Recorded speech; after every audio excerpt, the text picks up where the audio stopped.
Perkenalkan, nama saya Rista. Kali ini saya ingin menyampaikan presentasi untuk tugas sitohistopatologi.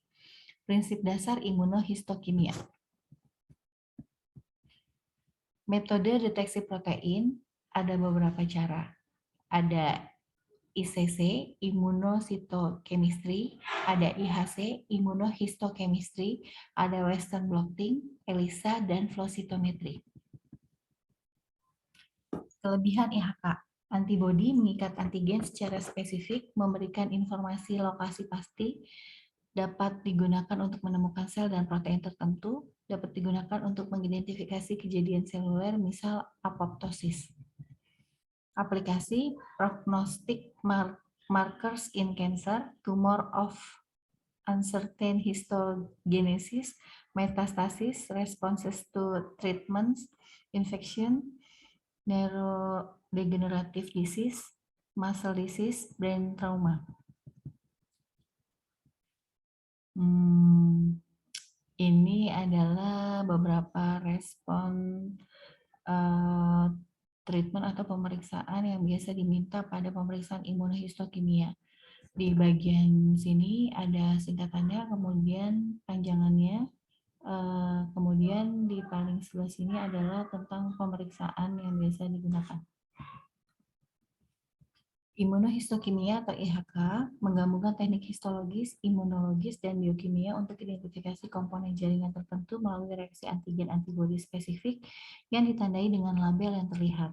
IHC memungkinkan untuk memvisualisasikan distribusi dan lokalisasi komponen seluler tertentu dalam sel atau jaringan. Target area antigen seluler pada IHK adalah sitoplasmik, nuklear, sel membran, lipid, dan protein. Hal yang perlu diperhatikan adalah pemilihan antibodi, fiksasi, pemotongan, antigen retroviral, blocking, kontrol, metode langsung, tidak langsung, kemudian ada immunoenzim, fluoresen, dan multiple labeling. Monoklonal vs poliklonal. Monoklonal, most or rabbit hybridoma cenderung lebih bersih, sangat konstan, batch to batch, lebih cenderung mendapatkan hasil negatif palsu. Sedangkan poliklonal, banyak spesies yang berbeda, cenderung memiliki reaktivitas yang lebih tidak spesifik, bisa memiliki afinitas yang sangat berbeda, batch to batch, lebih mungkin sukses dalam aplikasi yang tidak diketahui. Pastikan antibodi Anda divalidasi untuk aplikasi Anda, IF, IHC, dalam kurung P atau IHC dalam kurung F, WB, ELISA, IP, dan lain-lain. Ini adalah contoh produk antiesterogen reseptor alfa. Terminologi, antigen adalah molekul yang menginduksi pembentukan antibodi, sedangkan epitop bagian antigen yang mampu menginduksi formasi antibodi. Antibodi. IgG adalah antibodi yang paling sering digunakan untuk IHK. Para top antibodi berikatan dengan epitop antigen. Antibodi juga protein, sehingga setiap bagian dari antibodi dapat dengan berfungsi untuk menginduksi formasi antibodi atau antibodi sekunder. Teknik IHC membuktikan bahwa molekul immunoglobulin dapat berfungsi baik sebagai antibodi dan antigen.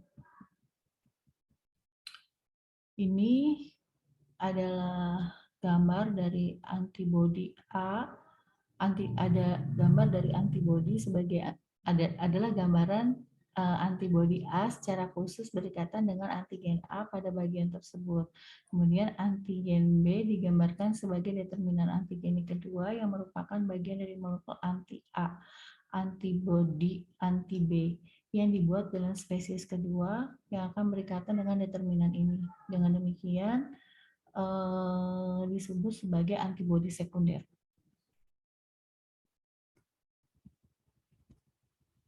Jenis sampel untuk IHK. Formalin fixed paraffin embedded section atau FFPE, frozen section, smears, imprints, dan cytospin. prinsip dasar. Antigen pada sel atau jaringan direaksikan dengan antibodi spesifik yang ditempeli label, kemudian ditambahkan substrat enzim yang akan dikatalisa sehingga mampu melakukan oksidasi kromogen dan menimbulkan gugus yang berwarna. Adanya warna yang terlihat dengan mikroskop mewakili adanya antigen yang dicari. Ini adalah gambaran prinsip dasarnya, seperti yang tadi, bahwa nanti akan ada pelabelan dengan enzim, kemudian akan menghasilkan warna-warna sesuai dengan yang digambarkannya. Reaksi enzimnya bisa dilihat seperti ini. Enzimnya bisa PX, kemudian sebagai substrat bisa H2O2, kromogennya bisa AEC, DAB, atau NF. Atau enzimnya bisa APSE, kemudian substratnya bisa ALK FOS. Kemudian ini nanti akan menghasilkan warna yang berbeda. Label antibody. Ini adalah contoh label antibody yang biasa digunakan di lab imunohistokimia. Metode IHK, metode direct atau prosedur konjugasi langsung. Antibodi primer berlabel direaksikan langsung ke antigen pada jaringan. Sedangkan kalau indirect atau sandwich prosedur konjugasi tidak langsung. Antibodi primer tidak berlabel direaksikan ke antigen pada jaringan. Conjugate second AB direaksikan ke antibodi primer. Metodenya seperti yang tadi disebutin ya, ada langsung dan tidak langsung. Ini gambarannya seperti ini.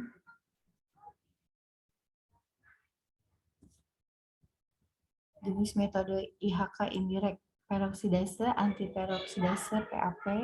Yang kedua ada alkali fosfatase, anti alkali fosfatase, AAP. Yang ketiga ada avidin biotin kompleks atau ABC. Yang keempat ada label step avidin biotin atau LSAB. Yang kelima ada polymer base labeling.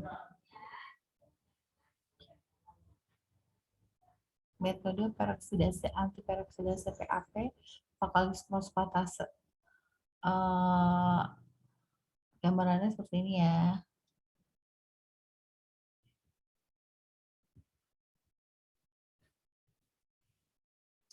Ini seperti prosedurnya.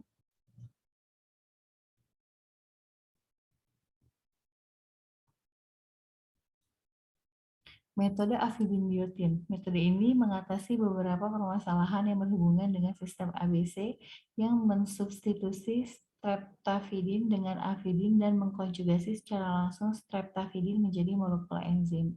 Streptavidin diisolasi dari bakteri Streptomyces avidini. Penggunaan streptavidin pada avidin. 1. Streptavidin tidak ada karbohidrat. 2. Isoelektriknya mendekati normal. 3. Enzimnya secara langsung terkonjugasi pada sistem BSA.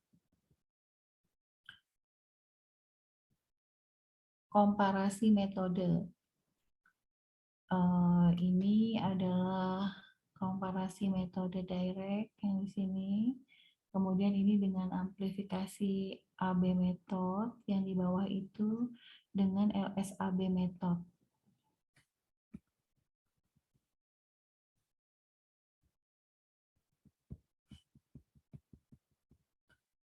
Metode antigen yang terlabel double stain. Seperti itu ya reaksinya ya.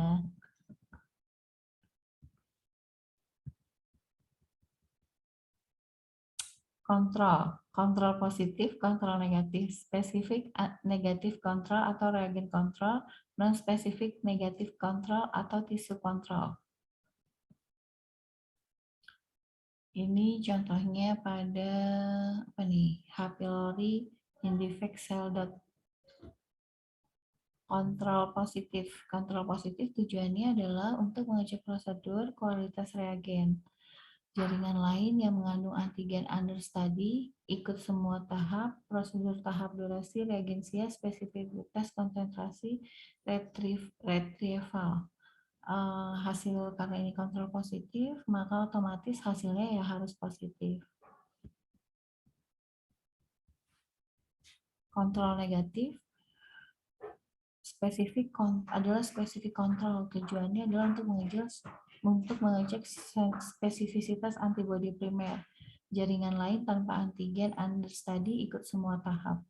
Jaringan kasus tahap antibodi primer diganti serum normal dan hasilnya harus negatif karena ini merupakan kontrol negatif. Kalau hasilnya positif lemah atau non spesifik, dia digunakan sebagai baseline. Non-specific negative control tujuannya adalah untuk mencek non-specific background staining pada sampel. Jaringan yang sama dengan sampel atau pasien, antibodi primer diganti atau ditiadakan. Harus negatif. Hasil positif dijadikan baseline interpretasi slide kasus. Kontrol internal. Sel yang mengandung antigen understudy yang terdapat pada jaringan sampel atau pasien sebagai kontrol positif terbaik. Nah, ini contoh hasil dari stainingnya ya. Makin ke kanan berarti warnanya terlihat semakin kuat. Faktor-faktor yang mempengaruhi pre-analytic phase. Acquisition delay in parting samples into fixation type and time, recalcification type and time, tissue processing, slide drying time, and temperature. Analytic phase-nya ada antibody selection, antibody optimization, ada antibody validation, instrumentation, qualification of IHC assay personal, ada CAP, inspection atau certification. Post analytic phase-nya ada positive and negative tissue control, interpretation, result reporting, pathologist performance, digital pathology with imaging analysis. Faktor tissue processing influencing IHC results. Ada fixation delay, fixative type, fixative concentration, pH and buffer, time and fixative, reagent and condition of dehydration, ada clearing reagent and temperature, ada paraffin embedding temperature and duration, ada condition of slide drying and storage. Factor with no reported effect in IHC test result, ada tissue to fixative ratio, ada type of procedure use, ada type of paraffin, post-fixation fusing duration, the number and position of specimen during dehydration, the duration of paraffin block storage. Oke, kita lanjut lagi ke yang kedua. Oke. Ini adalah dasar dari teknik pembuatan pengerjaan imunohistokimia ya. Tahapan imunohistokimia.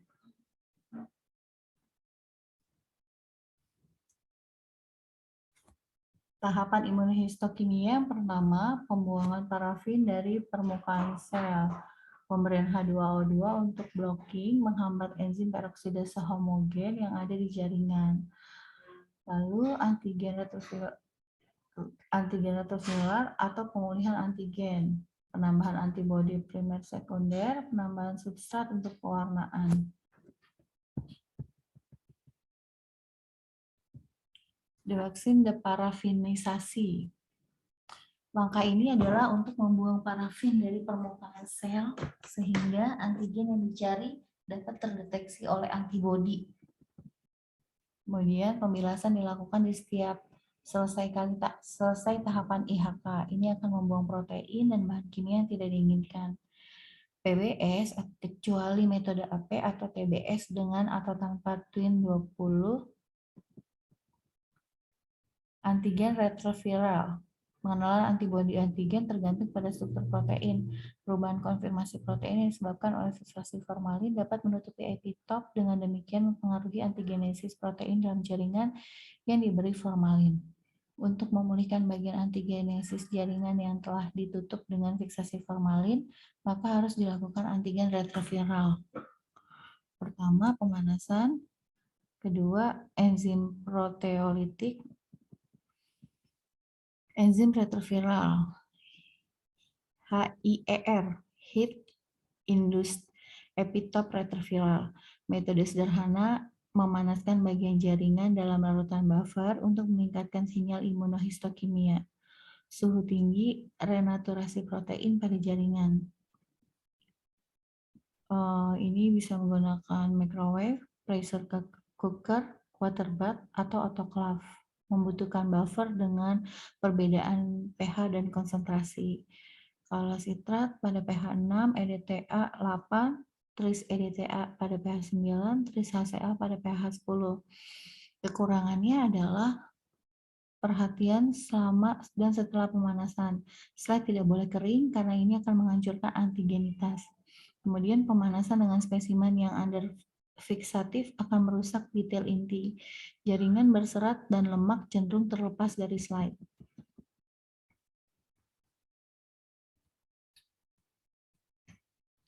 Ini adalah diagram statis skematik 3 jenis pola dari pH yang dipengaruhi AR immunostaining atau pewarnaan. Pola A itu stabil, ada penurunan sedikit, bisa diabaikan terhadap intensitas pewarnaan di antara pH 3 dan 6. Garis pola B terjadi penurunan signifikan dalam intensitas pewarnaan di antara pH 3 dan 6. Yang C terjadi kenaikan signifikan intensitas AR immunostaining berkorelasi dengan penambahan pH dari larutan AR yang dibulatkan ini yang ditandai dengan bulatan di sebelah kanan atas. Nah, dari ketiga pola itu menunjukkan keuntungan dari penggunaan larutan AR yang pH-nya tinggi. Jika dianalisa artinya bagaimanapun jenis sampelnya, mau A, B, atau C, jika larutan AR-nya pakai pH yang tinggi, maka bisa stabil, bisa memiliki kestabilan yang sama. Sementara kalau menggunakan larutan AR yang pH-nya rendah, tidak semuanya bisa stabil gitu. Antigen retrieval. Proteolitik Indus Epitope Retrieval diperkenalkan oleh Huang et al. Tahun 1976, kemudian Curran and Gregory 1977, dan Mepham et al. 1979. Enzim yang paling digunakan adalah tripsin dan protease, tapi proteolitik lain seperti chymotrypsin, pronase, proteinase K, dan pepsin dapat digunakan. Prinsipnya, digesti memecah ikatan silang formalin sehingga bagian antigen terbuka. Under digestion menghasilkan pulasan tidak optimal karena tidak semua bagian antigen terbuka sempurna. Over digestion dapat menghasilkan false positive, high background, dan kerusakan jaringan. Prosedur ini kurang juga disukai karena harganya cukup mahal. Ya, tadi ya contoh reaksinya ya. Kemudian blocking. Endogenous peroksidase, blocking serum, Fc reseptor. Blocking endogenous peroksidase jika enzim yang serupa dengan yang digunakan sebagai label antibodi atau HRP ada di dalam jaringan, maka enzim tersebut akan bereaksi dengan substrat yang digunakan untuk melokalisir reaksi antigen antibodi yang menimbulkan masalah dalam interpretasi. Menghambat aktivitas enzim endogen sebelum pewarnaan dapat menghilangkan reaksi positif palsu. Jaringan diinkubasi dengan HRP dan substrat DAB tanpa diinkubasi antibodi primer. Jika jaringan berwarna coklat, maka blocking dibutuhkan. Inkubasi pada hidrogen peroksida 0,3% selama 10 menit pada suhu kamar. Blocking endogenous peroksidase. Pemberian H2O2 akan menetralisir enzim seperti peroksidase dan biotin karena akan mempengaruhi sinyal dari antibodi khususnya pada metode HRP. Biotin, vitamin B yang terdapat di beberapa organ seperti ginjal, hati, dan limpa dapat menjadi penyebab pewarnaan latar belakang non-spesifik yang tinggi. Alkali fosfatase adalah enzim yang banyak pada jaringan seperti hati, tulang, usus, plasenta, dan beberapa tumor dan leukosit. Aktivitas endogen alkali fosfatase diblokir oleh levamisol, asam asetat 20%. Reseptor VC yang ada pada membran sel makrofag, monosit, granulosit, limfosit, dan beberapa sel lain mungkin secara teori mengikat bagian Fc dari antibodi yang digunakan untuk immunolabeling. Untuk memblokir reseptor Fc endogen digunakan serum normal 2,5%. Diinkubasi bagian selama 15-30 menit yang berasal dari spesies yang sama untuk memproduksi antibodi sekunder. Antibodi primer. Antibodi primer mengacu pada antibodi yang bereaksi spesifik pada antigen yang dicari. Contohnya, CD20 digunakan sebagai antibodi primer untuk memperlihatkan sel B pada jaringan. Antibodi monoklonal dan poliklonal. Pabrikan menyediakan dua format, concentrate dan ready to use. Concentrate, dataset hanya memberi informasi kisaran pengenceran yang direkomendasikan. Namun, pengenceran optimal harus tetap ditentukan oleh pengguna berdasarkan trial. Antibodi konsentrat lebih ekonomis, namun memiliki kelemahan dalam waktu dan usaha saat menentukan pengenceran optimal. Antibodi ready to use nyaman dan terstandarisasi, namun biayanya sedikit lebih besar daripada antibodi konsentrat. Titer dan dilusi antibodi primer. Titer adalah pengenceran antibodi tertinggi yang menghasilkan warna spesifik yang kuat dengan background staining paling sedikit. Dilusi adalah rasio antibodi konsentrat terhadap volume total pengenceran yang diinginkan. Larutan kerja optimal biasanya ditentukan dengan titerasi atau seri pengenceran.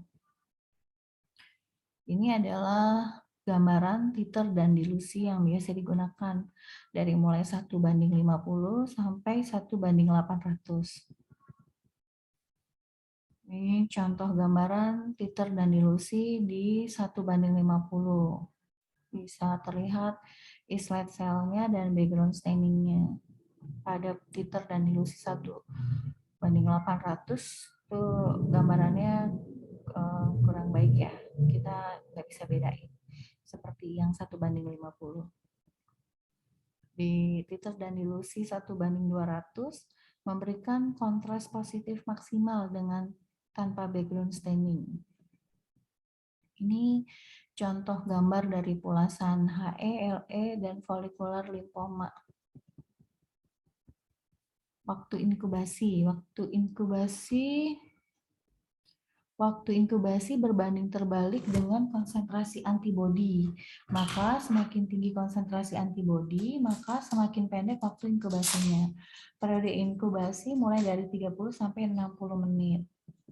Suhu inkubasi, reaksi antibodi antigen meningkat pada suhu 37 derajat Celcius dibandingkan dengan suhu kamar. Peningkatan suhu juga memungkinkan pengenceran antibodi lebih tinggi. Humidity chambers harus digunakan saat inkubasi pada suhu yang lebih tinggi untuk mencegah pengenceran jaringan. Enzim dan kromogen. Detection system melepaskan label enzim ke antibody primer atau sekunder agar dapat memvisualisasikan lokasi ikatan antigen antibodi pada jaringan. Enzim konjugat adalah protein yang bertindak sebagai katalis untuk meningkatkan reaksi kimia, digunakan untuk merubah reagen tidak berwarna ke dalam produk berwarna stabil guna menandai lokasi kompleks antibodi antigen. Kromogen adalah zat yang menyerap cahaya, menghasilkan warna.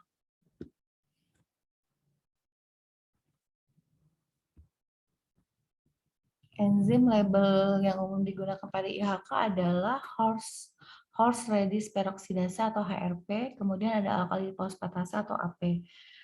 HRP adalah enzim yang mengkatalis hidrogen peroksida atau H2O2 menjadi air dan oksigen. Kromogen yang umum digunakan HRP adalah 3-amino 9 etilkarbazol atau AEC. 3,3 diaminobensidin atau DAB. Karakteristik kromogen pada IHK. Di sini kita bisa lihat enzim label yang digunakan, substrat, kemudian warna ya, warna akhirnya. Kalau pakai HRP, substratnya pakai DAB, perubahan warnanya dari coklat jadi hitam. Kalau dengan AP atau alkali terpotase, pakai substratnya NBT dan BCIP, perubahan warnanya dari hitam ke ungu. Kalau glukosa oksidase pakai NBT, perubahannya dari biru ke ungu. Kalau beta galaktosidase menggunakan BICG atau XGAL jadi biru. Substrat pada IHK.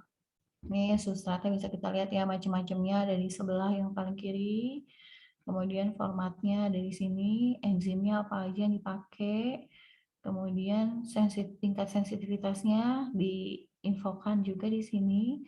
Kemudian yang terakhir adalah warna, perubahan warna atau warna yang dihasilkan pada pemeriksaan tersebut. AEC dioksidasi oleh HRP yang menghasilkan produk berwarna merah terang. Produk reaksi ini tidak stabil dan bisa memudar seiring berjalannya waktu. Ini adalah contoh dari struktur kimianya AEC. AEC larut dalam alkohol. Slide yang terpulas harus memperhitungkan penggunaan konsentrat non-alkoholik hematoksilin. Kemudian slide AEC harus menggunakan mounting medium berbasis air.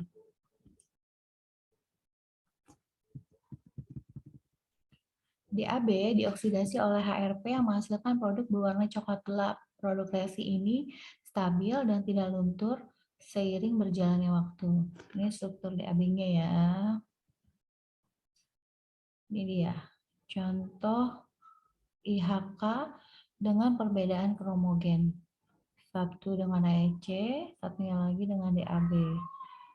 Ini sama-sama nih kasusnya MART1 melanoma.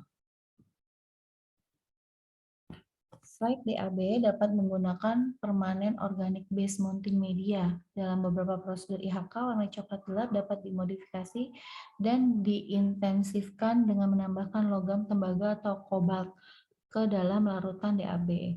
DAB tidak cocok untuk kasus melanoma karena pigmen coklat gelap endogen dalam sel tumor bisa dikacaukan dengan produk reaksi DAB. Setup laboratorium imunohistokimia. Alat dan bahan yang digunakan, tissue preparation, ada frozen, paraffin embedded tissue, kemudian ada kayu embedded media, ada sucrose 4% PFA, ada microton, glass slide, cover slips, refrigerator, inkubator, silen, etanol. Alat dan bahan. Tisu treatment ada serum, BSA, citrate buffer, tris EDTA buffer, boiling source. Detection visualization-nya ada primary and secondary antibody, hematoxylin, citrate tris EDTA buffer, ada DAB solution, mikroskop. Tahapan prosedur imunohistokimia metode LSAB. Detection kit menggunakan Ultratech CAT UCS 125 CTEC antibody primer estrogen reseptor ER pada kanker payudara. Step by step Ultratech staining method. Ini adalah gambar deparafinasi dan rehidrasi. Kemudian ini masih sama ya. Ini pada saat blocking peroksidase 10 menit untuk inaktivasi aktivitas endogen peroksidasenya. Kemudian bilas dengan BPS 2 kali. Kemudian dimasukkan ke dalam microwave, pressure cooker, water bath dengan citrate buffer pH 6,0. Dibilas dengan PBS 4 kali. Kemudian super block to block non-specific staining. Dibilas dengan PBS lagi 1 kali. Kemudian diberikan antibody primer IRPR yang sudah ready to use selama 30-60 menit. Bilas lagi dengan PBS 4 kali. Kemudian berikan Ultratrack Polyvalent Antibody selama 10 menit. Bilas lagi dengan PBS 4 kali. Kemudian tambahkan Ultratrack AFP Conjugated selama 10 menit. Bilas lagi dengan PBS 3 kali, dilanjutkan bilas 1 kali dengan Aquadis. Kemudian ditambahkan DAB Chromogen selama 5 menit. Dibilas lagi dengan Aquadis sebanyak 3 kali. Kemudian diberikan counter stain dengan Meyer hematoxylin selama 1-20 menit, 2 menit, 1-2 menit. Bilas lagi dengan Aquadis 3 kali. Terus boiling selama 5-10 menit. Kemudian bilas dengan Aquadis 3 kali. Kemudian dehidrasi, clearing, dan mounting. Dan ini adalah gambaran pola hasil pelasan imunohistokimia. Ini sel membran. Ini menggunakan CERB-B2. Ini breast carcinoma AE chromogen. Seperti ini gambarannya. Kemudian ini adalah sampel tonsil dengan AEC chromogen juga. Nuklear. Ini adalah gambaran estrogen reseptor breast carcinoma AEC chromogen.